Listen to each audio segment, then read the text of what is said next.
Hello everyone, Curious Corduroy here, and more Konami leaks have hit the internet over the weekend. This one having to do with Silent Hill.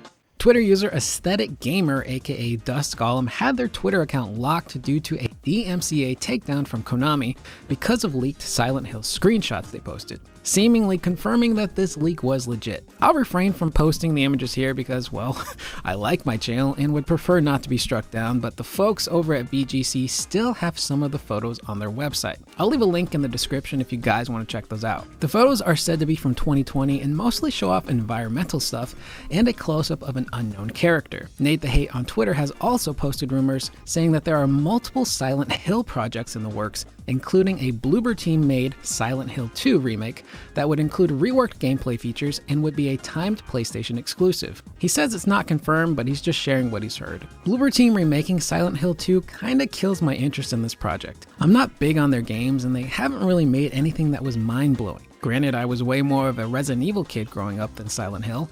However, the Silent Hills project that was shown years ago involving Hideo Kojima, Guillermo del Toro, and Norman Reedus had me incredibly curious as I'm a big fan of all three of those people. Unfortunately, it was canceled, but it did give us PT, which heavily influenced horror games going forward. It'll be interesting to see what Konami shares with us in the future regarding the Silent Hill franchise. And in our last two stories, Jeff Grubb strikes again with more Sony rumors saying it's possible that Sony may have a digital event at the beginning of June or potentially early September. I'm not covering this news consistently because of how erratic it all is, but I suspect that Sony will have something planned for June since it is the E3 season after all. But if you throw enough darts at a board, you're bound to be right about something, I suppose.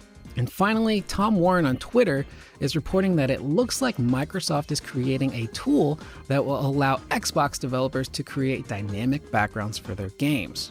I suspect it'll work similarly to how dynamic backgrounds worked on PS4 or potentially how they work on PS5.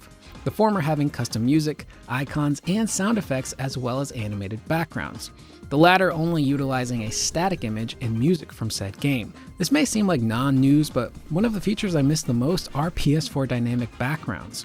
Being able to have a custom UI with beautifully animated backgrounds was awesome, and I would be so meticulous about my backgrounds that I would use specific ones for certain times of the year. Shout out to the PlayStation Holiday 2018 theme. That one was my absolute favorite. It was so cozy and fit perfectly for the wintertime. I really wish Sony would bring this back for the PS5, but unfortunately I don't think they have an interest in doing so. So that's the video, everyone. I am Curious Corduroy. Please leave your thoughts in the comments below on any of this information. Are you really big on Silent Hill? Are you somewhat nervous about Bloober Team taking over a Silent Hill 2 remake? What are your interest levels in these projects? Konami has been seemingly quiet about all of their properties that they own. They seem really happy just making pachinko machines, but I'd love to hear your thoughts below on Silent Hill.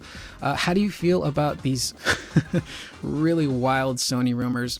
I feel like it's in other news, water is wet, you know, that kind of meme. It's people just speculating that Sony's gonna do something, and it's that old adage of a broken clock is right once a day or twice a day or whatever it is. I don't know. And finally, dynamic themes. Did you really use your dynamic themes a lot on PS4? I'm not a big fan of the way Sony does it on PS5. When you go to a specific game, some games have like a static image, like I said before, with some music playing, but it doesn't feel as fun or exciting as how they used to do it on the PlayStation 4. So I'm really hoping they bring those back. So I'll see you guys in the next video. Please remember to always be excellent to one another.